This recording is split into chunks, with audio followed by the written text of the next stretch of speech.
16 నుంచి assembly budget సమావేశాలు జరపాలని నిర్ణయించింది.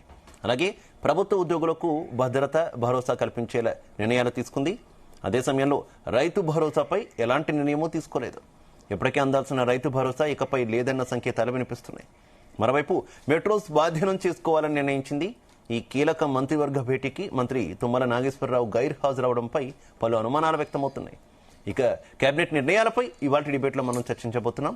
నాతో డిబేట్లో పాల్పంచుకుంటున్నారు కాంగ్రెస్ పార్టీ నుంచి మిద్దెల జితేందర్ గారు, ఇక బీఆర్ఎస్ పార్టీ నుంచి సుమిత్రా ఆనంద్ గారు, ఇక భారతీయ జనతా పార్టీ నుంచి వెంకటరెడ్డి గారు, అలాగే ప్రముఖ విశ్లేషకులు డాక్టర్ మల్లేశ్వర్ గారు కూడా నాతో పాటు స్టూడియోలో జాయిన్ అయ్యారు. అందరికీ కూడా నమస్కారం.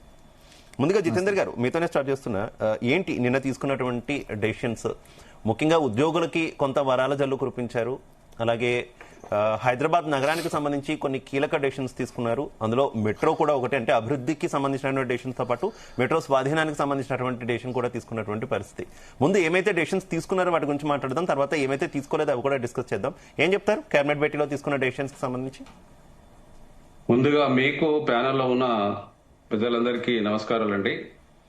ఈరోజు రాష్ట్ర ప్రభుత్వం అభివృద్ధి ఒకవైపు సంక్షేమం వైపు తీసుకెళ్లాలన్నట్టుగా మరి ఒక సంకల్పంతో ముందుకు పోతుండ్రు.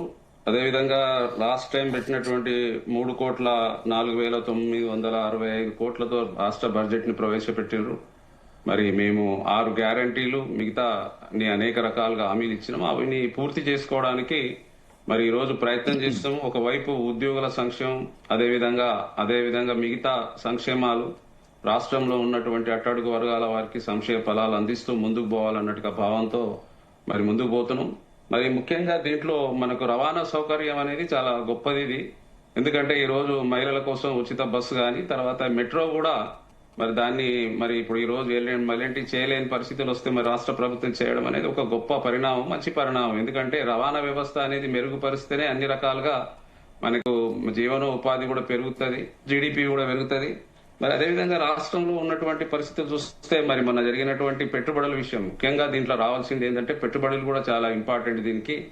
మరి పెట్టుబడుల్లో మరి ఈ రోజు దాదాపుగా 8 లక్షల కోట్ల రూపాయలు మరి గడిచిన 2 సంవత్సరాలలో మరి తీసుకురావడం, అందులో తెలంగాణ రైజింగ్ గ్లోబల్ సమిట్ అనేది పెట్టి మన దగ్గర మరి పెద్ద ఎత్తున 6 ఖండాలు, 44 దేశాలు, 154 విదేశీ ప్రతినిధులు, మరి 300 ప్రతినిధులతో మరి 2047 వరకు $3 ట్రిలియన్ లక్ష్యంతో తలసరి ఆదాయం 5 లక్షలు పెంచాలనే సంకల్పంతో మరి ప్రస్తుత పరిస్థితులు చూస్తే మనం భారతదేశంలో 5% జీడిపిలో ఉన్నాం. 47 వరకు 10% పెంచాలని, మరి ఫ్యూచర్ సిటీ కూడా 3,000 ఎకరాలతో భవిష్యత్తు నగరం నిర్మించాలని, సమిష్ట భవిష్యత్తులో కూడా సమిట్ లో మొత్తం మరి అనేక రకాల ఒప్పందాలు కూడా చేసుకోవడం అయింది. చాలా పెద్ద లిస్ట్ ఉంది నా దగ్గర ఇది.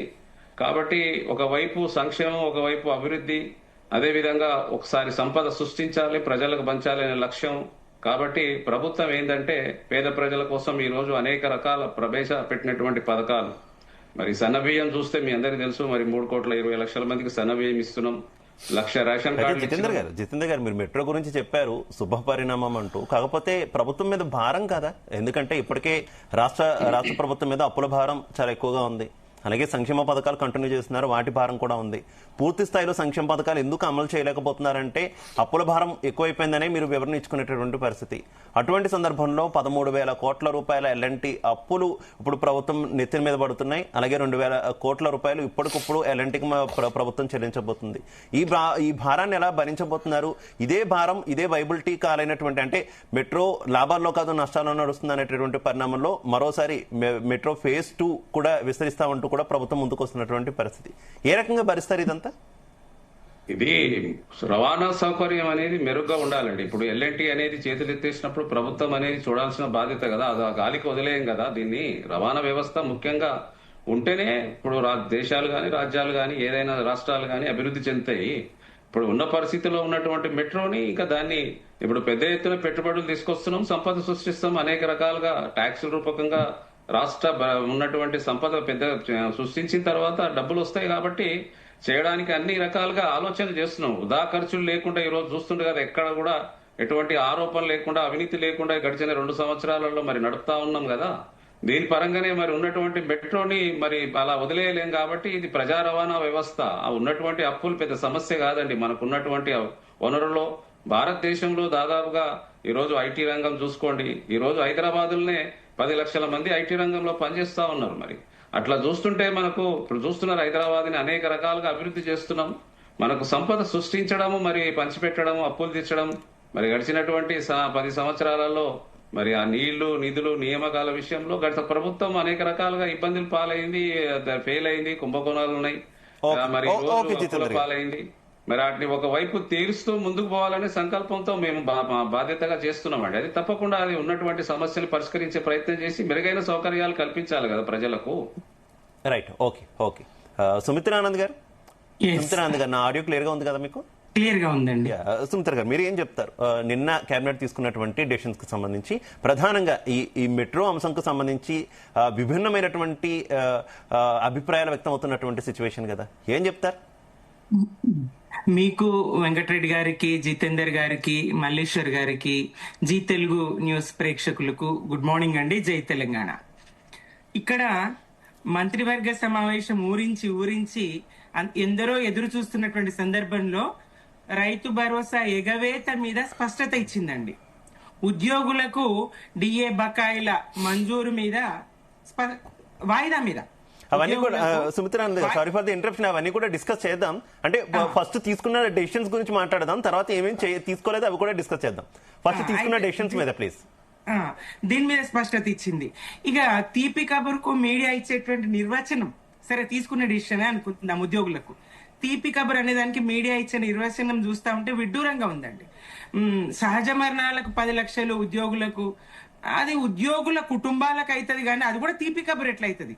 తీపి కబురు కానే కాదు అది. ఇక డిజిటల్ హెల్త్ కార్డులు అవి చిన్న చిన్న సమస్యలు. ఎందుకంటే డిఏలు ఎదురు చూస్తా ఉన్నారు, డిఏ బకాయిల కోసం ఎదురు చూస్తా ఉన్నారు, పదవి విరమణ పొందినటువంటి ఉద్యోగులు ఎదురు చూస్తా ఉన్నారు, వాళ్ళ బకాయిల కోసం, వాళ్ళకి రావాల్సినటువంటి బెనిఫిట్స్ కోసం ఎదురు చూస్తా ఉన్నారు. ఇట్లా వాయిదాలకు సంబంధించే ఉన్నది, కానీ ఇక్కడ సాధించింది అయితే ఏం లేదు. పరిషత్ ఎన్నికల వాయిదా మీద స్పష్టత ఉన్నదండి.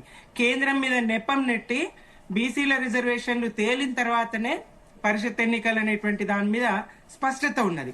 సంక్రాంతికే రైతు భరోసా, ఎన్నికల కోడుగాంగానే రైతు భరోసా అని మరి ఎన్నికలకు ముందు మోసగించి, పట్టణంలో ఉన్న ఓటర్లు మాత్రం కడుపు కన్నం తినరా అండి?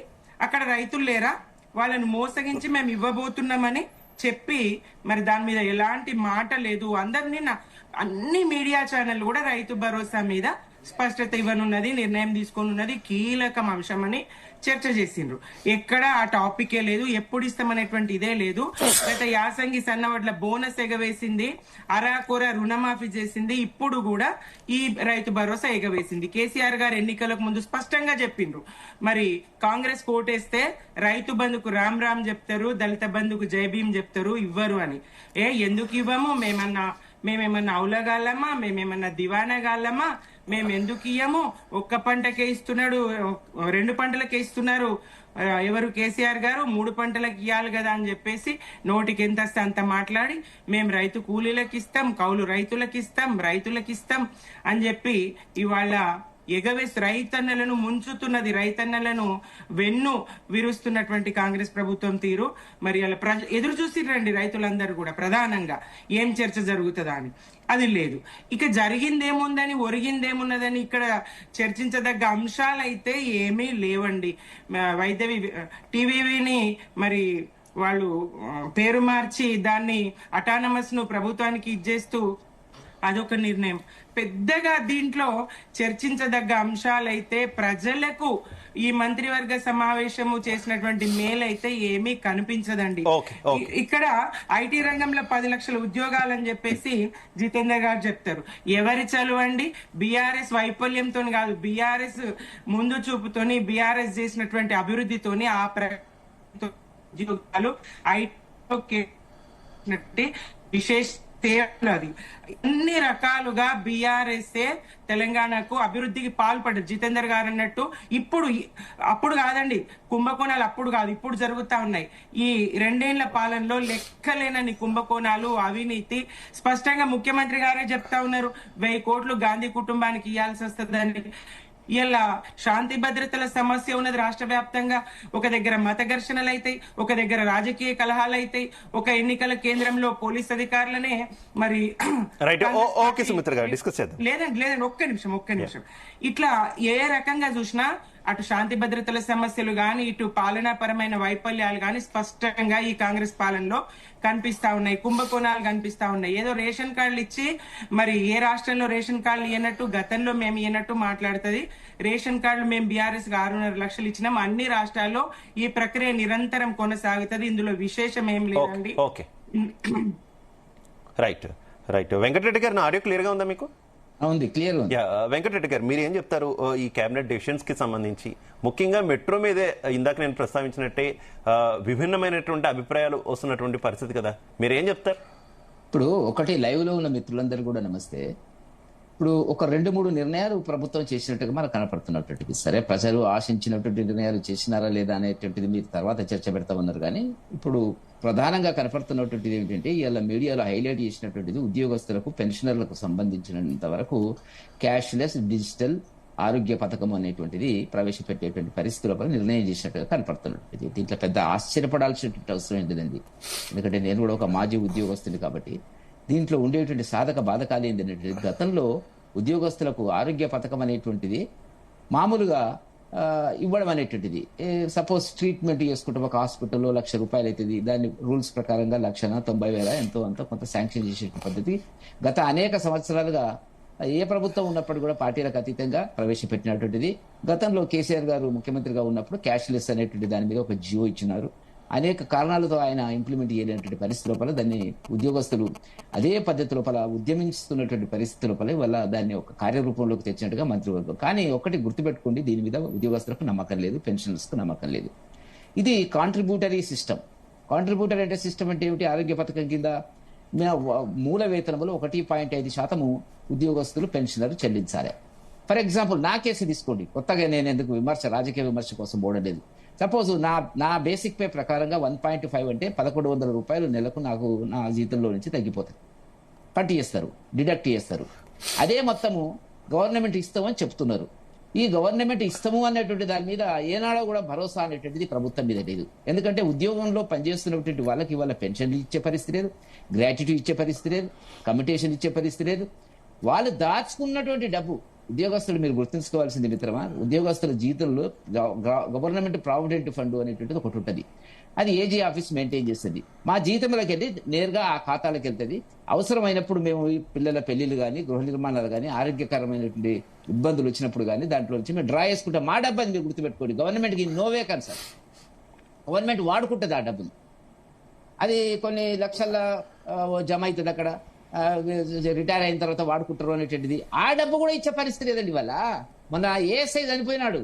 ఇప్పటికి 40-42 మంది ఆత్మక్షోభతోని మానసికంగా, గతంలో మనం చూసినాము తెలంగాణలో రైతులు చనిపోయి ఆత్మహత్యలు చేసుకున్నారు. తెలంగాణ కోసం విద్యార్థులు, యువకులు ఆత్మహత్యలు చేసుకున్నారు. కానీ రేవంత్ రెడ్డి గారు గవర్నమెంట్ లో 35-40 ఏళ్ళు పనిచేసినటువంటి ఉద్యోగస్తులు ఆత్మహత్య చేసుకునేటువంటి, ఆత్మహత్య అంటే చాలా మానసికంగా ఇబ్బందులకు గురి అయ్యి చనిపోతున్నటువంటి పరిస్థితి. ఇది వీళ్ళు సాధించినటువంటి గొప్పతనం అనేటువంటిది.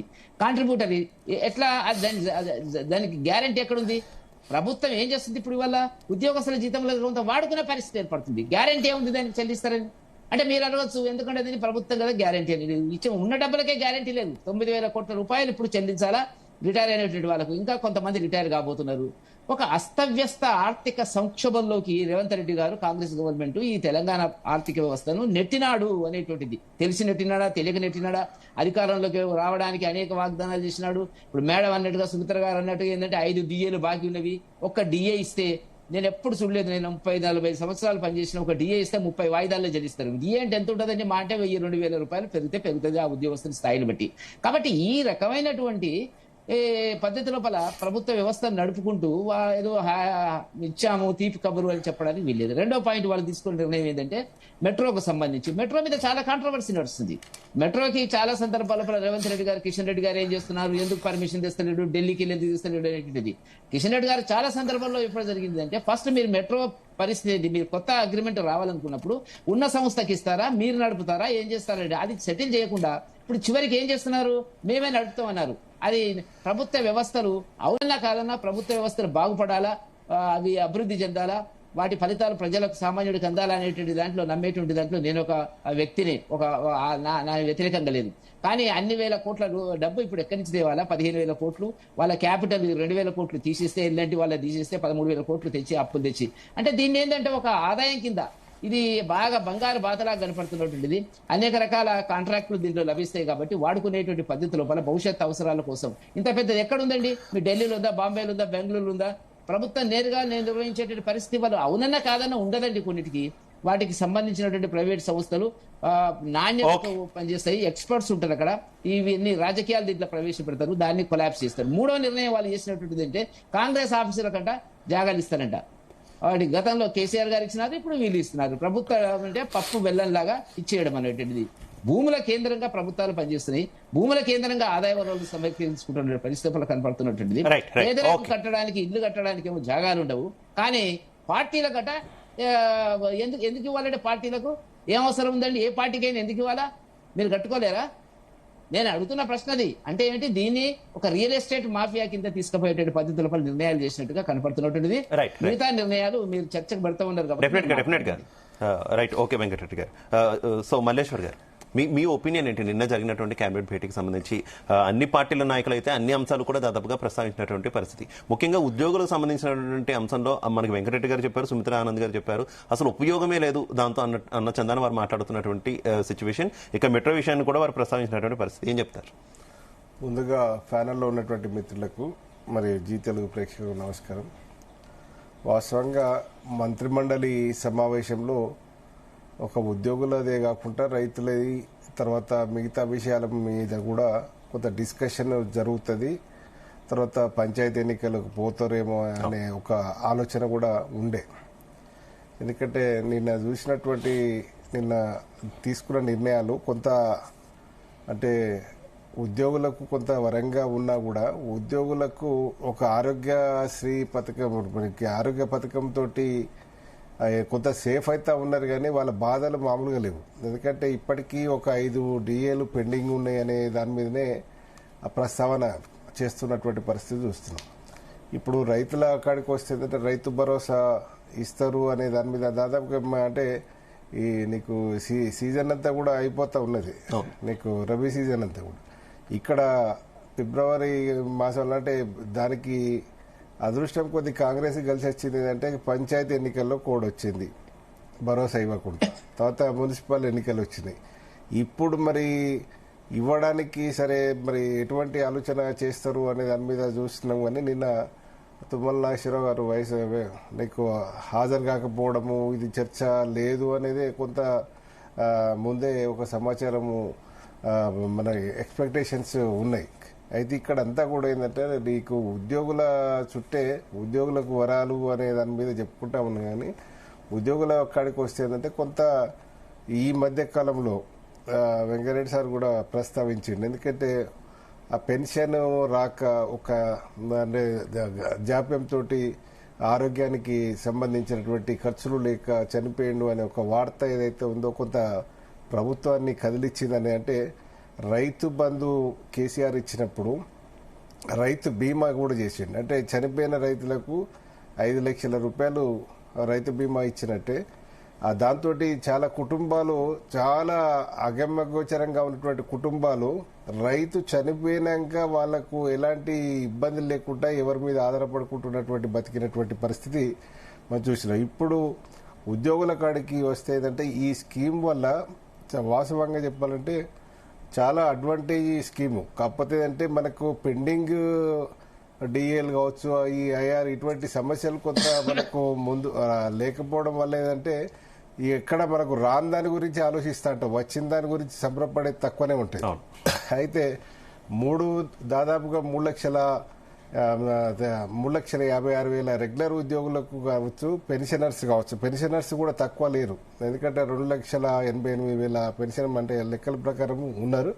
ఆ పద్ధతిలో వీళ్ళందరికీ కూడా బెనిఫిట్ ఉంది. తర్వాత పెన్షనర్స్ కు ఈ స్కీమ్ బాగా ఉపయోగపడుతుంది. ఎందుకంటే ఇప్పుడు సహజ మరణానికి ఇప్పుడు రెగ్యులర్ ఉద్యోగులకు సహజ మరణానికి 10 లక్షల రూపాయలు ఇప్పుడు ఎవరిస్తారు? ఇప్పుడు మనము ఇప్పుడు ఉద్యోగుల పరిస్థితి కూడా అంత అంటే ఆశాజనకంగా కూడా ఏం లేదు. అంటే అయితే మల్లేశ్వర్ గారు ఇందాక మనకి మల్లేశ్వర్ గారు, వెంకటరెడ్డి ఒక్క నిమిషం. వీళ్ళ వరకే అంటున్నారు. మీరు ప్రస్తావించిన అంశాన్ని నేను ప్రస్తావిస్తున్నా వెంకటరెడ్డి గారు. నేను మల్లేశ్వర్ గారిని అడుగుతున్నది అకాల మరణం కాదు, ప్రమాదానికి గురి అయితే మాత్రమే ఇస్తారు. లేదు, అయితే సహజ మరణం అని ఇప్పుడు నిన్నటి నుంచి అదే జరుగుతుంది. సహజ మరణానికి కూడా 60 ఏళ్ల లోపు 10 lakhs ఇస్తామనేది ఒకటి చెప్పారు. రిటైర్డ్ ఎంప్లాయీస్ ఎట్లా అవుతారు సార్? అయితే అయితే 1.2 crores ఇచ్చేది ఏంటంటే యాక్సిడెంటల్ దాని మీదనే చేశారు. అయితే యాక్సిడెంటల్ దాని మీద ఎవరం కావాలని కోరుకోరు. కాకపోతే ఏంటంటే ఒకవేళ జరిగితే మాత్రం ఆ కుటుంబాన్ని ఆదుకోవడానికి ఒక మంచి బెటర్ స్కీమ్ అది. అలా ఏమి ఇది లేదు. కానీ స్కీమ్ ఇందాక మనకి వెంకటరెడ్డి గారు మాట్లాడుతుంది, స్కీమ్ మంచిదే కావచ్చు, కాకపోతే అసలు ప్రభుత్వం నిధులు ఇస్తుందా అనేటటువంటి ఒక సందేహాన్ని ఆయన వ్యక్తం చేశారు కదా. అయితే ఇప్పుడు ప్రభుత్వము గత ప్రభుత్వాలను చంద్రబాబు ప్రభుత్వాన్ని చూసినాము, తర్వాత కేసీఆర్ ప్రభుత్వాన్ని చూసినాము. ఇప్పుడు కాంగ్రెస్ కూడా తప్పు చేయదు. ఎందుకంటే ఉద్యోగులతోటి పెట్టుకుంటే ఏం జరుగుతుంది అనేది 2 ప్రభుత్వాలను చూసినాము. ఇప్పుడు కాంగ్రెస్ ఉద్యోగుల పక్షాన కొంత ఈ స్కీము ఇంప్లిమెంట్ చేయడానికి ఎక్కడ వెనుకాడదు. దాదాపుగా ఈ వచ్చే బడ్జెట్లో కూడా నీకు ఆ రకంగా ప్రిపరేషన్ చేసుకున్నది అనేది మనకు తెలుస్తా ఉన్నది. తర్వాత ఇక్కడ ఉద్యోగులతోటి పెట్టుకున్న వాళ్ళు అది చాలా ప్రభుత్వాలు ఆగమైపోయినటువంటి పరిస్థితి ఉన్నది. ఇప్పుడు రేవంత్ రెడ్డి ఆ ప్రయత్నం చేయడం అనేది నేను నమ్ముతా ఉన్నా. అయితే ఇక్కడ ఇంకొక ప్రధాన విషయం ఏంటంటే ఈ పంచాయతీ ఎన్నికల చర్చ కూడా సెకండ్ క్లాస్ లీడర్స్ అంతా కూడా సర్పంచ్ మొన్న అవకాశం రాని వాళ్ళంతా ఎంపీటీసీ అయితేనో జడ్పీటీసీ అయితేనో అనే ఒక ఆశాభావంతో ఉన్నారు. ఇవాళ వాళ్ళకు ఎన్నికలు ఇప్పట్లో లేవు అనే దానికంటే ఏంటంటే ఒక సంబరం అయితే ఉన్నది. ఏంటంటే ఇప్పుడు మన బీసీ రిజర్వేషన్ సంక్షేమం ఏదైతే ఉందో బీసీ సంఘాలందరూ కూడా ఏం చేశారంటే 42% లేవనెత్తింది కాంగ్రెస్, కామన్ డిక్లరేషన్ ఇచ్చింది కాంగ్రెస్. ఇప్పుడు ఎన్నికలు పెట్టినాకనే పంచాయతీ ఎన్నికలు పోవాలి, ఎన్నికలు పెట్టినాకనే ఇది చేయాలని అంటే పంచాయతీ ఎన్నికలు పోవడానికి ఒక కాజ్ చెప్పారు. ఏంటంటే ఇప్పుడు రిజర్వేషన్స్ అమలైనాకనే పోవాలనుకుంటే గ్రామాల అభివృద్ధి కుంటుపడుతుంది.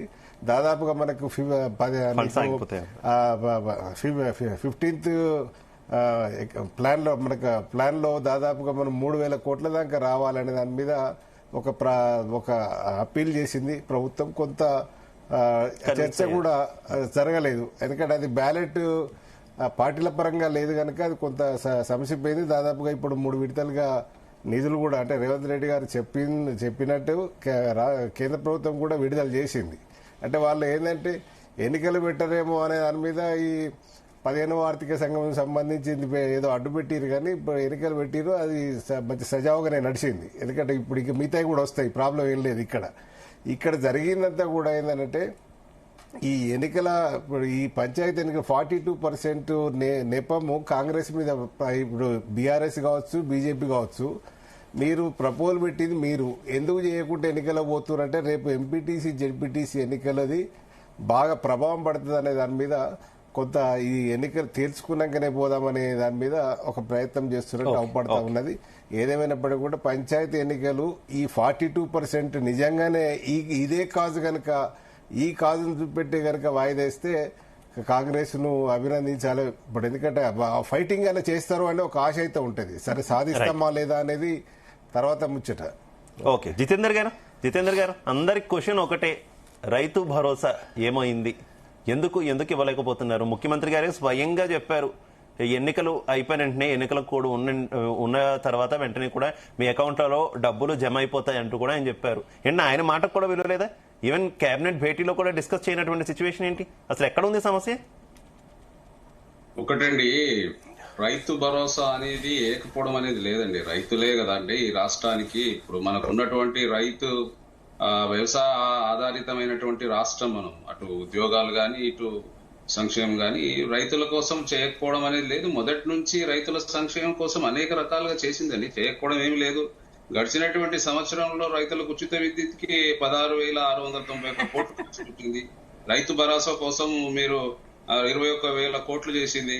అదే విధంగా రైతు రుణమాఫీకి మాత్రం ఒక ఏకకాలం 2 లక్షల రూపాయలు ఖర్చు, మరి 26,000 కోట్ల రూపాయలు 25 లక్షల మంది రైతులకు ఇవ్వగలిగినాము. రైతు బీమా 5 లక్షలు ఆల్రెడీ ఉంది, పంట బీమా ఉంది, 500 రూపాయలు వడ్లేదు కూడా మొన్ననే డిక్లేర్ చేసిండ్రు. ఆ విధంగా ఏం లేదు. మరి గడిచినటువంటి ప్రభుత్వము రాష్ట్రాన్ని అనేక రకాల కొంత ఇబ్బంది పాలు చేసింది. వెంకరెడ్డి గారు చెప్పట్లేదు దాంట్లో. ఉద్యోగులకు నేను కూడా కార్మిక సంఘాల నాయకునన్నా, నేను 43 ఏళ్ళ నుంచి చూస్తున్నాను. మరి ఏ రోజైనా కూడా ఫస్ట్ రోజు జీతం ఇవ్వగలిగినరా? వేరే కార్మికులకు సంబంధించినటువంటి ఆర్టీసీ కానీ ప్రభుత్వ పరంగా కానీ ఉన్నటువంటి ఆ కుబేర్ అనే యాప్ ని తీసుకొచ్చి రకరకాలుగా హింసించారు. అంత కరప్షన్ చేసి రకరకాల ఇబ్బందులు పాలు చేసినటువంటి బీఆర్ఎస్ ప్రభుత్వం గురించి మాట్లాడకపోవడం కొద్దిగా బాధేస్తున్నది. రైతుల సంక్షేమం, ఇటు కార్మికుల సంక్షేమం, అదేవిధంగా ఉద్యోగుల సంక్షేమం కోసం మరి ఈ రోజు మరి ఇంతకుముందు పెద్దలు చెప్పినట్టుగా రిటైర్మెంట్ సహజ మరణం ఇస్తే 10 లక్షల రూపాయలు అదనంగా అని చెప్పిండ్రు. మరి ఇవన్నీ కొన్ని రకరకాలుగా. రైతు భరోసా విషయంలో జితేందర్ గారు మీకు అసలు ఏం రాంగ్ ఫీడ్బ్యాక్ ఏం రావట్లేదు అసలు రైతు భరోసాకు సంబంధించి రైతుల నుంచి కొంత ఆందోళన వ్యక్తం అవడం? ఎందుకంటే గత ప్రభుత్వంలో మిగిలిన అంశాలు ఏమైనా ఉండొచ్చు, మిగిలిన వాటిని ఎలా ఇబ్బంది పెట్టారు, పోనీ అప్పులు తెచ్చారు, ఇంకొకటి ఇవన్నీ పక్కన పెడితే టైంకి, ఎందుకంటే సామాన్య రైతు చూసేది టైంకి మాకు ఇస్తున్నారా లేదా అనేది మాత్రం వాళ్ళు చూస్తారు. అప్పుడు కరెక్ట్ గా వచ్చింది, కానీ కాంగ్రెస్ సర్కార్ వచ్చిన తర్వాత అఫ్ కోర్స్ అప్పుడు ఇష్టం వచ్చినట్టు అందరికీ ఇచ్చారు, మీరు కొంతమందికే ఇస్తారన్నారు, దాన్ని కూడా స్వాగతించారు. అయినప్పటికీ కూడా ప్రతిసారి ఇలా వాయిదాలు పడుతూ ఉంటే రైతులకి కొంత ప్రభుత్వం దూరం అవుతుంది అనేటటువంటి అభిప్రాయం మీకు ఏం రాలేదా? చూసిండ్రు కదండి, అట్లాంటిది ఏం లేదు. ప్రజలు సహకరించారు. గడిచినటువంటి 10 సంవత్సరాలలో మరి 8 లక్షల కోట్ల రూపాయల అప్పులు ఉన్నాయి, వడ్డీలు కడుతున్నాము. చెప్పొద్దు సార్. అదే ఆగమ్మా, నువ్వు నెక్స్ట్ మీ దగ్గరికి వస్తా ప్లీజ్. ఇప్పుడు రైతుల సంక్షేమం కోసం ఆ రోజు మరి రాజశేఖర రెడ్డి గారు మరి ఉచిత విద్యుత్ గాని మరి ఇవన్నీ సంక్షేమం కోసం గాని ప్రవేశపెట్టిండ్రు. మరి ఆ రోజు రాష్ట్రం మిగులు బడ్జెట్ తో ఇచ్చిన రాష్ట్రాన్ని ఈ రోజు ఏం చేయగలిగిందండి? అభివృద్ధి చేయాల్సింది కదా 10 సంవత్సరాలలో. మరి కేంద్రం నుంచి తీసుకురావాల్సినటువంటి ఒక్క డబ్బు తీసుకురాకుండా ఉన్న పలంగా ఉన్నటువంటి కార్మికుల పెన్షన్ స్కీమ్స్ కూడా సర్పంచ్లే కూడా అప్పుడు ఉన్నటువంటి వాళ్ళకు చేసినటువంటి వర్క్స్ డబ్బులు ఇవ్వలేదు. మరి ఉన్నటువంటి గవర్నమెంట్ ఎంప్లాయీస్ సంబంధించినటువంటి లక్షలాది కోట్ల రూపాయలు పెండింగ్ పెట్టి గవర్నమెంట్ ఇట్లా ఒకటొకటి అనేక రకాల. మరోవైపు జితేందర్ గారు నిన్న మంత్రి తుమ్మల నాగేశ్వరరావు గారు ఆయన కూడా కేబినెట్ భేటీకి హాజరు కాకపోవడం పట్ల కూడా చాలా ఊహాగానాలు వచ్చినటువంటి పరిస్థితి. ఆయన ఏదో కొంత కినుక వహించారు, లేదంటే రైతు భరోసా విషయంలో చెప్పుకోలేకపోతున్నాం అనేటటువంటి అభిప్రాయంలో ఆయన ఉన్నారు. మరో ఆరోపణ ఏంటంటే అసలు రైతు భరోసానే ఇక మీదట ఉండకపోవచ్చు. ఈ తరహా వార్తలు ఎక్కువగా సర్క్యులేట్ అవుతున్నటువంటి పరిస్థితి. వాటన్నింటికీ ఏం చెప్తారు సమాధానం? ఇదంతా చూడండి, మన దగ్గర సోషల్ మీడియా, మన మీడియా అనేది చాలా ఎక్కువైపోయిందండి. వాట్సాప్ వచ్చిన తర్వాత అనేక రకాల అపోలు, రకరకాల సమస్యలు. మనిషి అనేటాడు 360 రోజులు ఆరోగ్యంగా ఉంటాడండి. అనేక రకాల సమస్యలు ఉంటాయి, జ్వరం వస్తుంది, రకరకాల రుగ్మతలు వస్తాయి. ఆయన రాకపోవడం వల్ల అంటే ఒక్కొక్కసారి ముఖ్యమంత్రి కూడా ఆరోగ్యం బాగుండదు, రాలేకపోతారు. దాంతో ఏముంది, క్యాన్సిల్ అవుతుంది. అలాంటిది ఏం లేదు. అంతా కలిసే పనిచేస్తున్నాం, సమిష్టంగా ఉన్నాం. కాబట్టి ఈ రోజు చూసిండ్రు కదా, ఇప్పుడు ఉప ఎన్నికలు ఏ విధంగా ఫలితాలు వచ్చినాయి, గ్రామ పంచాయతీ ఎలక్షన్స్ ఏ విధంగా ఫలితాలు వచ్చినాయి, మున్సిపల్ ఏ విధంగా ఫలితాలు వచ్చినాయి. రాష్ట్ర ప్రభుత్వంలో ముఖ్యమంత్రి గారి నేతృత్వంలో మంత్రులు, రాష్ట్రం ఉన్నటువంటి పిసిసి అధ్యక్షులు, మా పార్టీ క్యాడర్ అంతా సమిష్టిగా పనిచేస్తున్నామండి. ప్రజల సంక్షేమం కోసం మేము పనిచేస్తున్నాం. ప్రజలకు మరిన్ని సౌకర్యాలు కల్పించాలి, 6 గ్యారంటీలు పూర్తి చేయాలి, అనేక రకాలుగా ఉన్నటువంటి సమస్యలను అంతా అప్పుల పాల్గొన్న రాష్ట్రాన్ని అభివృద్ధి వైపు తీసుకుపోవాలనే సంకల్పంతో పనిచేస్తున్నారు. రైతు భరోసా అనేది ఇవ్వకపోవడం ఉండదండి. రైతు భరోసా రైతుల సంక్షేమం కోసమే ఉన్నటువంటి కాంగ్రెస్ పార్టీ అండి. కాంగ్రెస్ ప్రభుత్వాలు పనిచేసినాయి ఇప్పటివరకు.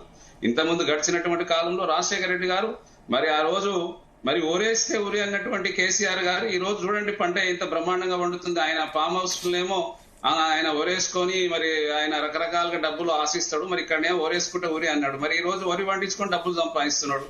ఆయన అసెంబ్లీకి రాడు, జీతం తీసుకుంటాడు. రైతు భరోసా ఇవ్వకపోవడం ఉన్నది కానీ ఎప్పుడు ఇస్తారనేది మాత్రం గ్యారంటీ లేదు. విమర్శలు ఎట్లా ఇస్తారండి? విమర్శలు ఎట్లా మాట్లాడతారు? అసెంబ్లీకి రావాలి, అసెంబ్లీకి రావాలి కదా. చెప్పండి, గతంలో ఎందుకు ముంచిరో చెప్పండి, రైతులకు ఏం చేస్తున్నారో చెప్పండి. అసమర్థ కాంగ్రెస్, విఫల కాంగ్రెస్ పాలన చేత కాదు. ఏం మాట్లాడతారండి? 10 సంవత్సరాల రాష్ట్రాన్ని దోచుకున్నారండి. 10 సంవత్సరాల రాష్ట్రాన్ని దోచుకున్నారు. కాళేశ్వరం అనే దాని మీద 1,00,000 కోట్ల రూపాయలు జాతీయ ప్రాజెక్టు కింద ఎందుకు తీసుకురాలేకపోయినరు? కేంద్రం నుంచి ఎంతో మెడలు ఉంచి కేంద్రంతో మన ఉన్నటువంటి మోడీ గారితో చెప్పండి.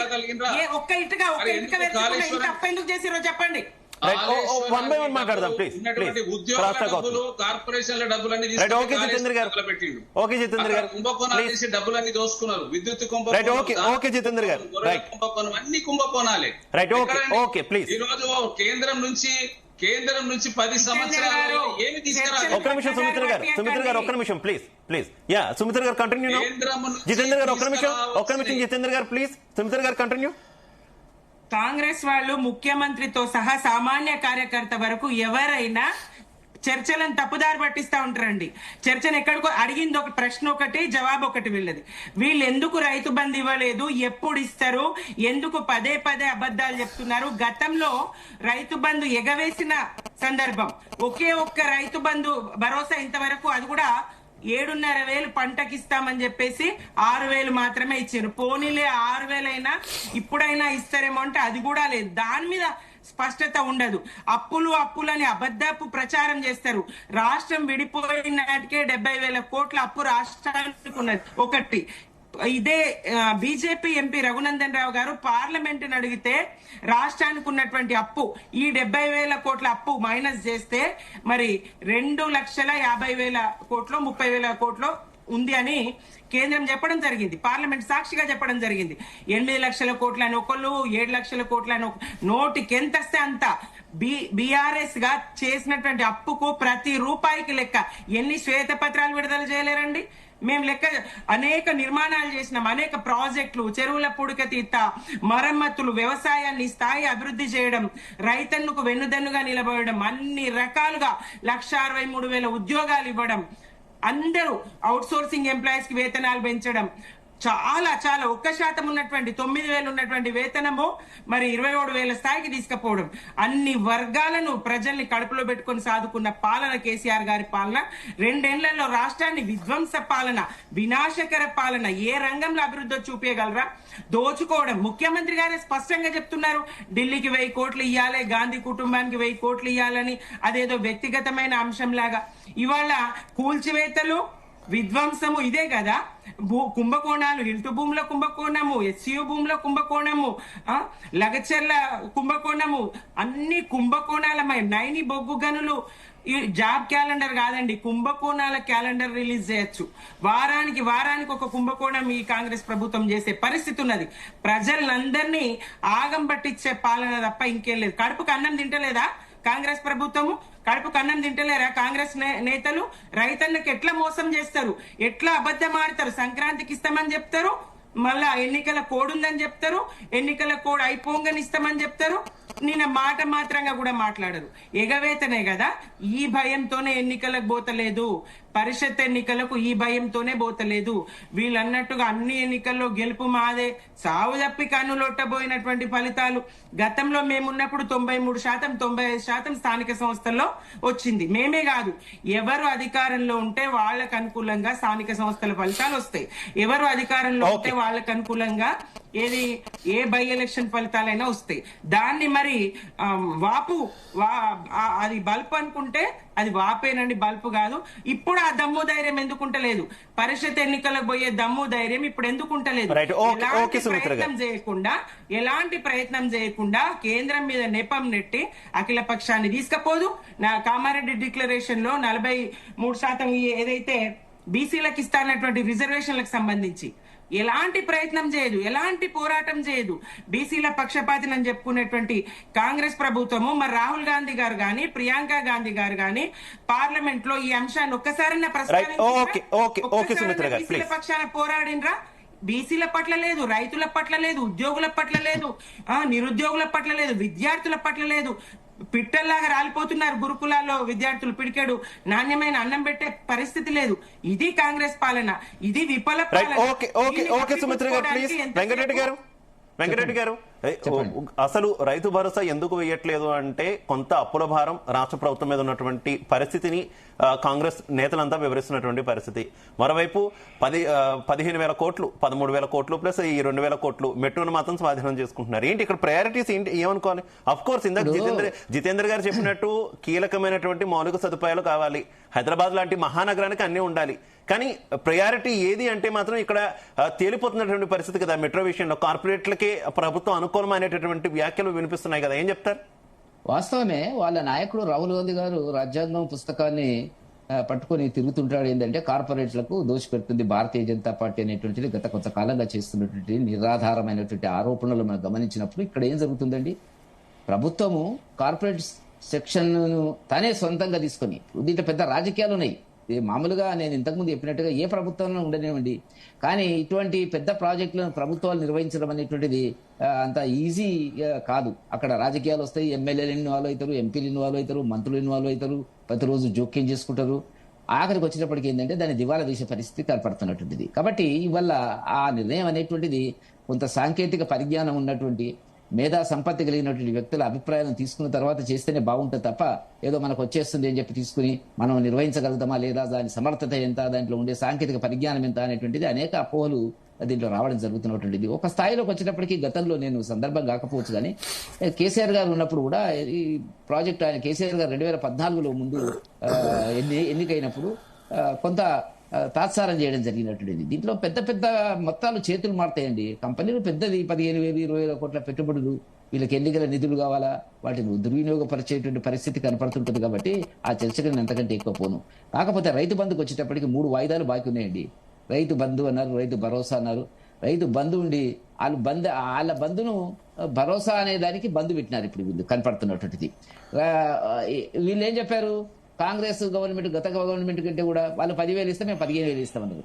రైతు కూలీలకు ఇచ్చేటప్పటికి మేము 12,000 ఇస్తామన్నారు. మరి కౌలుదారులకు వచ్చినప్పటికి 15,000 ఇస్తామన్నారు. ఇవన్నీ గాలికి వదిలేసి మళ్ళీ తగ్గించి ఒకటి ఇచ్చినటువంటిది 1-2 వాయిదాలు 3 వాయిదాలు ఉన్నాయండి. ఇప్పుడు మీరు చర్చకు పెడుతున్నది కూడా ఏంటంటే దురదృష్టవశాత్తు మీడియాలో రైతు బంధు ఇవ్వలేదు, రైతు బంధు ఇవ్వలేదు కాదు, 3 వాయిదాలు ఇవ్వాలి. వాడికి జవాబు చెప్పాలి కదా ప్రభుత్వం ముందు ఏంది అనేటువంటిది. వాళ్ళు ఇవ్వదలుచుకున్నారో ఇవ్వలేదు. నాకున్న సమాచారం మేరకు రైతు బంధుకు బంధు పెట్టే ఆలోచనలో వాళ్ళు ఉన్నారు.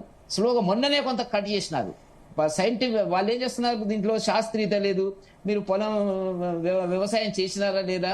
నేనేమంటున్నా అంటే గుట్టలకు ఇవ్వకండి, కొండలకు ఇవ్వకండి, మీరు అడవులకు ఇవ్వకండి, కానీ వ్యవసాయ యోగ్యమైన భూమి అంటే ఏమిటి, నీటి ఆధారము వర్షాధారము రెండిటి ఆధారపడి రైతు పొలం వ్యవసాయం చేసేటువంటి దాన్ని మనం క్రైటీరియా తీసుకోవాలి.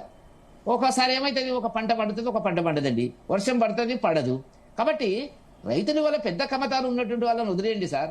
చిన్న కమతాలు ఉన్న వాళ్ళు 70% 5 ఎకరాలు 6 ఎకరాల లోపల ఉన్నటువంటి వాళ్ళు పాపం వాళ్ళ పెట్టుబడి సహాయం కింద సరే గతంలో ప్రభుత్వం చేసింది, దానికి మంచి ఆదరణ వాళ్ళకి లభించింది కాదండి. రాజకీయాలకు అతీతంగా మాట్లాడుతుంది నేను వల్ల ఒక స్థాయిలో రెండో దఫా కేసీఆర్ గెలవడానికి కారణం అదే ప్రధానమైనటువంటిది. ఇవాళ రైతులు ఇవాళ మీకు గమనించాల్సింది ఏంటంటే ఇవాళ మళ్ళీ కొన్ని సర్పంచ్ సీట్లు కానీ కొన్ని ఓట్లు కానీ ఇవాళ మీరు గమనిస్తే టీఆర్ఎస్ కి రావడానికి కారణం ఏంటంటే రైతు బంధుకు సంబంధించి వీళ్ళు మోసం చేసినారని ఒక ముందండి. మిగతావన్నీ వాళ్ళు పక్కగా అవినీతి ఎంత చేసినారు, కేసీఆర్ గారు ఆ కుటుంబం ఎంత సంపాదించింది అనేది పక్కకి వెళ్ళిపోయి ఇప్పుడు ముందుకు వచ్చినటువంటి వాస్తవంగా మాట్లాడుతున్నాను. ముందుకు వచ్చింది ఏంటంటే టీఆర్ఎస్ కేసీఆర్ ఉన్నప్పుడు ఇచ్చినాడు కదా ఆ మాట అంటే వాళ్ళ కోపం వస్తుంది. ఏంటంటే కాంగ్రెస్ వాళ్ళకి ఆదరణ అనేటువంటిది రావడం జరిగినటువంటి పరిస్థితి. కాబట్టి ఒక ప్రభుత్వము మరో పాయింట్ వెంకటరెడ్డి గారు, మీరు కేంద్ర ప్రభుత్వం కూడా ఇస్తుంది కదా ఇదే పథకం కింద, కానీ ఎందుకు ఆదరణ ప్రజల నుంచి ఆదరణ బీజేపీ వైపు ఎందుకు కనిపించట్లేదు ఈ అంశంలో? మీరు 2,000 రూపాయలు మేము 3 వాయిదాలు సంవత్సరానికి ఇస్తామండి. మేము ఇచ్చేటువంటిది సాధారణ రైతు, బక్కజిక్కిన రైతు, అంతా 1 ఎకరా 2 ఎకరాలు ఉన్న వాళ్ళు, ఉద్యోగస్తులు కాదు, ఆదాయం ఉన్న ఇన్కమ్ ట్యాక్స్ కట్టే వాళ్ళు కాదు. టక్కిన మా అమౌంట్లు పడుతున్నాయి. మేము ఒక సైంటిఫిక్ ఆలోచన ఉంది, అక్కడ శాస్త్రీయత ఉంది మేము ఇచ్చేటువంటి దానికి. వీళ్ళు అట్లా ఇయ్యలే కదా, గాలికి ఇస్తామని చెప్పినారు. ఇదే అప్పుడు గతంలో కూడా మీరు ప్రభుత్వం అధికారులు రాకముందు ఇదే బట్టి విక్రమార్క గారు ఆర్థిక మంత్రి గారు రేవంత్ రెడ్డి గారు లక్డీ కపూర్ ఒక హోటల్లో విలేకరులు అడిగినారు, మీరు ఎట్లా ఇస్తారండి 15,000 16,000 అంటే మాకు తెలుసండి, how to manage the finances we know very well అనేటువంటి మాట చెప్పినారు. ఇవాళ గత ప్రభుత్వాన్ని అక్కడ పక్క కూర్చుని పెట్టిరండి, మీరే సమాధానం చెప్తారు? మీరు కూడా కూర్చుంటారో చెప్పండి. గత ప్రభుత్వం చేసిపోయింది అదే ప్రభుత్వం అనేది కంటిన్యూస్ ప్రాసెస్ అండి. ఆ ప్రభుత్వం ఈ ప్రభుత్వం అని ఉండదండి. పార్టీలు తాత్కాలికము. గవర్నర్ గారు ప్రమాణ స్వీకారం చేసేటప్పుడు రేవంత్ రెడ్డి గారిని కాంగ్రెస్ తరఫున చేస్తున్నానని చెప్పడండి, చెప్తాడా? కేసీఆర్ గారు చేసినప్పుడు టీఆర్ఎస్ పార్టీ తరఫున చేస్తున్నానని పార్టీ లేదండి. కాబట్టి నేనేమంటున్నా అంటే వీళ్ళు రైతులను మోసం చేస్తున్నారు, రైతుల యొక్క ఆగ్రహావేశాలకు గురి అవుతారు. ఇప్పుడు స్లోగా అది రాకుండా ఎట్లా చేయాలనేటువంటి దానికి బహుశా మీరు అన్నట్టుగా తుమ్మల నాగేశ్వరరావు గారు కొంత బాధపడి ఉంటాడు, రాకపోయేటువంటి పరిస్థితి పడుతుంది. కానీ అది పెద్ద ఇష్యూ అవుతుంది. ఇప్పుడు మీరు డైరెక్ట్ గా నగదు బదిలీ, అది రైతు నగదు బదిలీ టక్కుమని మన అకౌంట్ లో పడిపోయినాయి 10,000 15,000 అనేటువంటిది చాలా ఎదురు చూసినటువంటి సందర్భం అది వాస్తవానికి. ఓకే వెంకటరెడ్డి గారు, రైట్. మల్లేశ్వర్ గారు, మీకు అదే సేమ్ క్వశ్చన్ రిపీట్ చేస్తున్నాను. ఇటు రైతు భరోసాకి నిధులు లేవడం, అటు హైదరాబాద్ మెట్రో లాంటి భారీ ప్రాజెక్టును ప్రభుత్వం స్వాధీనం చేసుకోవడం, మరొకటి మూసి సుందరీకరణ కావచ్చు, లేదంటే గాంధీ విగ్రహానికి అన్ని వేల కోట్ల రూపాయలతో ఏర్పాటు చేస్తూ ఉండడం కావచ్చు. ఇవన్నీ కూడా సామాన్యులు కొన్ని సందేహాలు వ్యక్తమవుతున్నాయి కదా. ఓ పక్క డబ్బులు ఏదంటున్నారు, మరో పక్క భారీ ప్రాజెక్టులు చేపడుతున్నారు, కొన్ని పథకాలు ఇవ్వట్లేదు ఎందుకంటే ఈ రకమైన సాకులు చెప్తున్నారని. ఏంటి ప్రయారిటీస్ ఏమనుకోవాలి కాంగ్రెస్ కి? ఇప్పుడు ఆర్థిక పరమైనటువంటి ఇబ్బందులు ఉన్నాయి అనేది వాస్తవం. అయినా కొన్ని విషయాల కాడికి వస్తే ఏం వెనుకపోవడం లేదు. ఇప్పుడు అటువంటి పరిస్థితి మనం చూసినాం. ఇంతకుముందు కాంగ్రెస్ మేనిఫెస్టోలో రుణమాఫీ అనే విషయము ప్రధానంగా తీసుకుని దాదాపుగా 20 లక్షల కోట్ల 20,000 కోట్ల దాకా మీకు ఖర్చు చేసినటువంటి పరిస్థితి ఉంది. అయితే ఇప్పుడు ఆ రుణమాఫీ చేసి ఇప్పుడు అంటే దాదాపుగా అంటే 8,000 వేసుకున్నా దాదాపుగా ఒక మూడు పైసలు అంటే ఇప్పుడు పెండింగ్ ఉన్నటువంటి 2 భరోసాల కంటే ఎక్కువనే ఖర్చు చేసారు అక్కడ రుణమాఫీ విషయంలో. ఇప్పుడు అయితే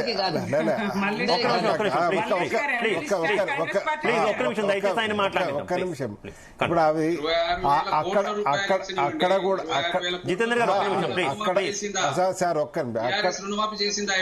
సార్ అయితే ఆ రుణమాఫీ కూడా పూర్తిగా కాలేదు, మాకు రాలేదని 2 లక్షల కట్ ఆఫ్ పెట్టడం వల్ల కూడా కొంత ఇష్యూ జరిగింది. చాలా ఊర్లలో గొడవలైనటువంటి సందర్భాన్ని కూడా చూసినాం.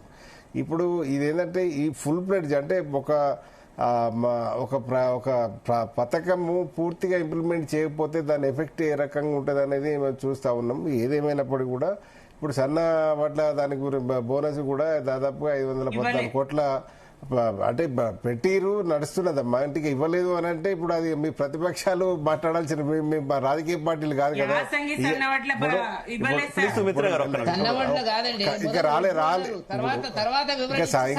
ఇంకా యాసింగిది రాలేదు, వారకాలం ముచ్చట చెప్తున్నావు. ఇప్పుడు ఇటువంటివి చేసి వాళ్ళ రైతు బంధు ఇవ్వకపోవడం వల్ల కొంత ఈ పబ్లిక్ లో ఇప్పుడు మనము కడుపు నిండా బిర్యానీ పెట్టి ఆఖరికి కొన్ని లాస్ట్ కు మళ్ళీ ఈ మంచి నిలియలేదనో అంటే తెలంగాణ కల్చర్ ఎట్లా ఉంటుంది అనేది మనం చూస్తూ ఉన్నాం. ఈ పద్ధతిలో ఈ రైతు బంధు ఎఫెక్ట్ కొంత ప్రభుత్వానికి డెఫినెట్ గా ఉంటుంది. సేమ్ టైం రైతు బంధు ఇవ్వడం లేదు అనేది అయితే ఎక్కడ ప్రస్తావిస్తలేదు ప్రభుత్వం. మరి కాకపోతే అంటే ఇప్పుడు లాస్ట్ ఇయర్ ఇప్పుడు రెండు సంవత్సరాలు దాటింది ప్రభుత్వం వచ్చి. ఇప్పుడు వాళ్ళు వచ్చినాక లాస్ట్ ఇయర్ ఒకటి ఇచ్చారు, ఇప్పుడు ఒకటి ఇచ్చారు. లాస్ట్ ఇయర్ గతంలో కేసీఆర్ ఇంప్లిమెంట్ చేసినటువంటి 10,000 ఇచ్చారు, ఇప్పుడు 15,000 ఇస్తామని 12,000 ఇచ్చినటువంటి సందర్భం ఉంది. అయితే 12,000 ఇచ్చినా కూడా రైతులు హ్యాపీగానే మూవ్ అయ్యారు. ఎందుకంటే ఈ 2,000 పెరిగినాయి కదా. ఇప్పుడు ఆ పద్ధతిలోనే చూసిర్రు. ఇప్పుడు కూడా ఇస్తే కొంత ప్రభుత్వానికి మెరిట్ ఉండేది. కానీ అది తుమ్మల నాగేశ్వరరావు రాందానికి రైతు బంధుకి సంబంధం లేదు. ఎందుకంటే రకరకాల కారణాలతోటి ఇప్పుడు హెల్త్ ఇష్యూ కావచ్చు, లేకపోతే ఇంకా ఏదైనా డిప్యుటేషన్ ఏమైనా ఉండవచ్చు, అది రాకపోవచ్చు. కానీ ఏదేమైనా కూడా రైతు బంధు ఆర్థిక పరమైన ఇబ్బందులతో రైతు బంధు లేదని చెప్పి మరి మెట్రో కాడికి వచ్చేసరికి ఏంటంటే మెట్రో కూడా దాదాపుగా 15,000 కోట్ల రూపాయల నీకు పెట్టుబడి పెట్టాల్సినటువంటి అవసరం. అయితే మెట్రో మరి ఎల్ఎన్టీ నుంచి తీసుకోవడానికి కొంత సరే వాళ్ళ సర్వీస్ సరిగా లేదనా, లేకపోతే వాళ్ళ ఇక్కడ కొంత స్పేర్ చేస్తలేరు అనే దాని మీద తీసుకుంటున్నారు. విస్తరణ కానీ రేపు ప్రభుత్వానికి ఇది కొంత ఇబ్బందికరమైనటువంటి ఇష్యూ. ఎందుకంటే మనం ఆర్టీసీ చూసినాం. ఇప్పుడు ప్రజా సంక్షేమాన్ని కోరుకునే ట్రాన్స్పోర్ట్ ఆర్టీసీ గతంలో జరిగినటువంటి పరిస్థితి ఇవాళ అది ఫ్రీ టికెట్ అది మనకు మహిళలకు కనుక నీకు ఫ్రీ సర్వీస్ కనుక ఇవ్వకపోతే దాదాపుగా కొంత ఆర్టీసీ నష్టంలోనే ఉండేటువంటి పరిస్థితి ఉండేది. ఇప్పుడు అది కొంత ప్రభుత్వం అది పికప్ చేయడానికి ఎవరు అవునన్నా కాదన్నా అది పికప్ చేసింది ప్రభుత్వము అనేది చెప్పవచ్చు. మరి ఈ ఎల్ఎన్టీది తీసుకొని మెట్రో అంత పెద్ద ప్రాజెక్టును మరి ప్రభుత్వం ఏ విధంగా నడిపిస్తుంది? ఇప్పుడు ఎట్లుంటది అంటే పథకాల కాడికి వస్తే ఇప్పుడు ఇందిరమ్మ ఇండ్లు ఉన్నాయి. ఇందిరమ్మ ఇండ్లు అంటే అరువులకుతో పాటు ఆడ ఉన్నటువంటి రాజకీయ ఇన్ఫ్లుయెన్స్లు కూడా ఉంటాయి. ఇప్పుడు ఇటువంటి ఇన్ఫ్లుయెన్స్లు కనుక ఉంటే రేపు ఎల్ఎన్టీ నుండి తీసుకొని పెన మీద ఉన్నటువంటిది పొయ్యిలబడ్డట్టు అయ్యే పరిస్థితి డెఫినెట్ గా వస్తుంది. ఆ పరిస్థితి రాకుండా ఉండాలంటే ప్రభుత్వం కొంత ఇది మళ్ళా కూడా అవసరం అనుకుంటే ఆలోచించైనా దాన్ని ఒక నిర్ణయం తీసుకుంటే బాగుంటుంది అనేది నేను మనం రైట్. జితేంద్ర గారు కంక్లూడ్. అందరి దగ్గర కంక్లూడ్ తీసుకుంటా ప్లీజ్, డెఫినెట్ గా తీసుకుంటా సుమిత్ర గారు. ఒకటండి, రాష్ట్ర ప్రభుత్వాల నుంచి కేంద్ర ప్రభుత్వాలకు డబ్బులు పోతాయండి. కేంద్ర ప్రభుత్వం నుంచి రావాల్సినటువంటివి ఈ రోజు 100 రూపాయలు ఇస్తే మన రాష్ట్రానికి 30-40 రూపాయలు ఇవ్వట్లేదు. వేరే రాష్ట్రాలకేమో 100 రూపాయలు ఇస్తే 300-400 ఇస్తున్నారు. కొంత వివక్ష చూపిస్తుంటండి రాష్ట్ర విషయంలో. మరి అదే విధంగా నేను ఒకటే అడిగేది, మన దగ్గర నేనే ఇంటరప్ట్ అవుతున్నా జితేందర్ గారు, అన్ని జిల్లాల నుంచి ఎంత ఆదాయం వస్తుందో తిరిగి అంతే పంపిస్తారా జిల్లాలు కూడా తెలంగాణ రాష్ట్ర ప్రభుత్వం? రంగారెడ్డికి 50%. ఒక్క నిమిషం ఆగవే. ఇప్పుడు హైదరాబాద్ ఉంది, మెట్రో ఉందండి. మెట్రో విషయంలో డిస్కస్ చేస్తున్నాము. మన గడిచినటువంటి మున్సిపాలిటీలో 44 మంది కార్పొరేటర్లు గెలిచారండి. అప్పుడు మన కిషన్ రెడ్డి గారు వాగ్దానం చేశారు 10,000 కోట్ల రూపాయలు హైదరాబాద్ కు తీసుకొస్తామని. మరి ఈ మెట్రో కోసం అన్న తీసుకొచ్చి ఇవ్వచ్చు కదా. కేంద్రం నుంచి ఎటువంటి మెట్రోకి ఇస్తామని మీకు చేతనైతే లేదు. మెట్రో ఒక్క నిమిషం వెంకటరెడ్డి గారు, ఒక్క నిమిషం గారు చెప్తున్నారు, మీకు అర్థమైతే లేదా? ప్లీజ్ ప్లీజ్ జితేందర్ గారు 1 minute లో కంక్లూడ్ చేయాలి. వెంకటరెడ్డి గారు ఒక్క నిమిషం, వెంకటరెడ్డి గారు ప్లీజ్ లేదా చెప్పండి మొదలన్నాడు కిషన్ రెడ్డి గారు. వెంకటరెడ్డి గారు ఒక్క నిమిషం ప్లీజ్ ప్లీజ్ జితేందర్ గారు 1 minute లో కంక్లూడ్ చేయండి, టైం లేదు ప్లీజ్. ఒకటండి, ఇప్పుడు కిషన్ రెడ్డి గారు బండి సంజయ్ గారి మీద రాష్ట్రం కోసం కొంత ప్రేమ ఉండాలండి. రాష్ట్రం నుంచి దేశం నుంచి రావాల్సినటువంటి రాష్ట్రానికి అనేక పద్ధతులు ఉన్నాయి. ఇంకా కొంత 1,00,000 కోట్ల రూపాయలు కూడా పెండింగ్ ఉంది. ఇట్లా అనేక రకాల పద్ధతులలో కూడా మనం వెనుకబడిపోతున్నాం. అన్నిటికంటే ఎక్కువ ఇంకొక స్కీమ్ ఒకటి, ఈ రోజు వికసిత్ భారత్ రామ్జీ అనే పథకాన్ని మహాత్మా గాంధీ గ్రామీణ ఉపాధి పథకాన్ని చూసుకుంటే ఇప్పుడు ఒక ఉపద్రవం మొదలైంది మనకి. ఇంకా ఇప్పుడు చూడండి, గ్రామాల నుంచి అంతా పట్టణాలకు బయలుదేరి వస్తారు కార్మికులంతా. పెట్టాలంటే ఎక్కడి నుంచి వస్తుందండి? ప్రభుత్వము రాష్ట్రాలకు సహాయ సహకారాలు అందించకపోతే మరి ఇబ్బందికరంగా మనం ఉంటదండి. కాబట్టి కేంద్రం అనేది వివక్ష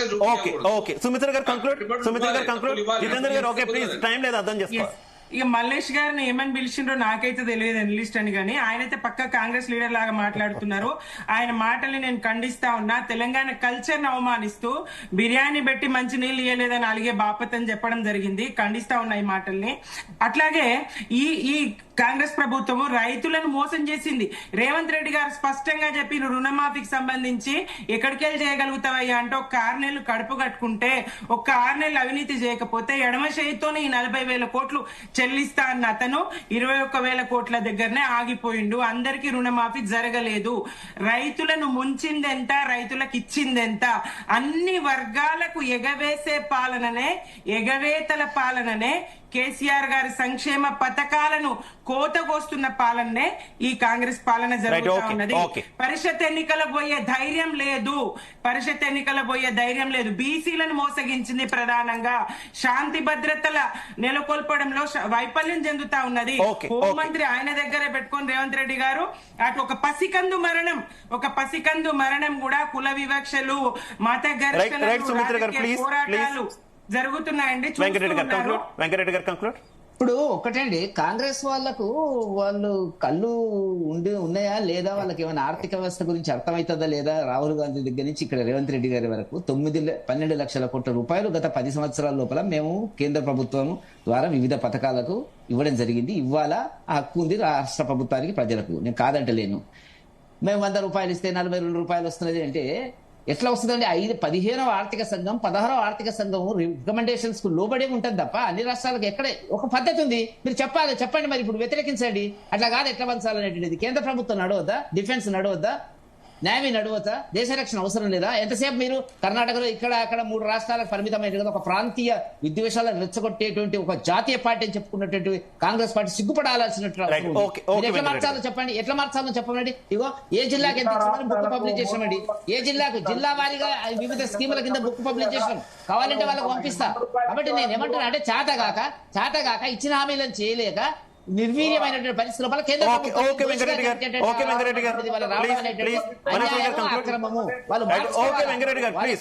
మార్చుకోవాలని చెప్పి కోరుతున్నాను. ఇప్పుడు రూల్ ఉంటది, ప్రకారం ఇస్తారు. చెప్పమనండి మీరు. మాట్లాడతారు అబద్ధాలు. జితేంద్ర గారు ఒక్క నిమిషం ఆగాలి. ఎంత రావాలని చెప్పరాదు? ఊరికే గాలికి జితేందర్ గారు ఆగాలి మాట్లాడాలి. Please yeah continue Malleshwar. ఇప్పుడు కేంద్ర రాష్ట్ర సంబంధాలు ఎట్లా ఉండాలంటే ఇప్పుడు మనం రాష్ట్రము చెల్లించే ఏదైతే పనులు ఉన్నదో దాని మీద వస్తూ ఉంటాయి. అయితే కొన్ని రాకపోవడానికి ఏదంటే కొన్ని రకరకాల షరతులు ఉంటాయి. ఆ షరతులను రాష్ట్ర ప్రభుత్వము ఇంప్లిమెంట్ చేస్తే ఇప్పుడు మన పంచాయతీ ఎన్నికలకు సింపుల్గా 3,000 కోట్లు రావాలి. 15వ ఆర్థిక సంఘము నిధులు విడుదల చేయాలంటే ఈ ఎన్నికలు పెట్టాలి పంచాయతీలకు అనే దాని మీద కండిషన్. ఇటువంటి ఫుల్ఫిల్ చేసుకుంటే డెఫినెట్గా వస్తాయి. ఇప్పుడు తర్వాత మేము ఎక్కువ ఆశించేది అంటే నాడు కేసీఆర్ మాకు గౌరవం ఇవ్వలేదు అనే దాని మీద కొంత ఆయన అటాచ్మెంట్ కూడా కొంత దెబ్బతినడం వల్ల బీజేపీ చేయలేదు అన్నారు. ఇప్పుడు బీజేపీని ఇప్పుడు రేవంత్ రెడ్డి అనేక సార్లు కలుస్తున్నాడు, కొంత వస్తున్నాయి. కాకపోతే అంటే కొంత ఆలస్యంగా రావడం వల్ల ఏదంటే అప్పటికే మనకు రైతులు ఇప్పుడు మన యూరియా విషయంలో వచ్చి ఇప్పుడు ఇవి ఇష్యూ జరిగినాక రావడం మొత్తానికి వస్తున్నాయి. ఏదేమైనా బండి సంజయ్, కిషన్ రెడ్డి గారు ఇక్కడ రాష్ట్రం నుంచి ప్రతినిధులుగా ఉన్నారు కనుక వాళ్ళు ఈ రాష్ట్రానికి వచ్చే నిధుల విషయంలో కొంత చొరవ చూపెట్టి ఇక్కడ కేటాయింపులు జరిగే విధంగా కనుక చూస్తే భవిష్యత్తులో మన 8 ఎంపీ సీట్లు ఇచ్చారండి. ఆ ఎంపీ ఇప్పుడు రేపు భవిష్యత్తులో ఇప్పుడు ఇవాళ కార్పొరేషన్ లో కూడా ఒక కరీంనగర్ కైవసం చేసుకున్నారు. రేపు గ్రేటర్ హైదరాబాద్ ఉన్నది, వరంగల్ ఉన్నది, ఖమ్మం ఉన్నది, రకరకాల ఇప్పుడు కార్పొరేషన్లలో బీఆర్ఎస్ కు థర్డ్ ప్లేస్ లో పోయినటువంటి పరిస్థితి చూసినాం మనము. ఎందుకంటే బీజేపీని కొంత ఆదరించినప్పుడు ఏదంటే ఈ కేటాయింపులు కూడా సక్రమంగా జరగాలి. ఈ మెట్రో విషయంలో కానీ ఆర్థిక పరమైన 163 కోట్లతోటి ప్రపోజల్ పెట్టారు, అవి కొంత రాలేదు అనే దాని మీద ఉన్నారు. అది ఏమైనప్పటికీ థ్యాంక్ యూ మల్లేశ్వర్ గారు, థ్యాంక్ యూ వెంకటరెడ్డి గారు, థ్యాంక్ యూ జితేందర్ గారు, థ్యాంక్ యూ సుమిత్రానంద్ గారు, అందరికీ కూడా ధన్యవాదాలు డిబేట్ లో పాల్పంచుకున్నందుకు. మొత్తంగా చూసుకుంటే తెలంగాణ కేబినెట్ అయితే కీలక నిర్ణయాలు తీసుకుందని చెప్పుకోవచ్చు. ఈ కేబినెట్ తీసుకున్నటువంటి నిర్ణయాల్లో హైదరాబాద్ కు కొన్ని వరాలు కురిపించింది, అలాగే ప్రభుత్వ ఉద్యోగులకు కూడా కొన్ని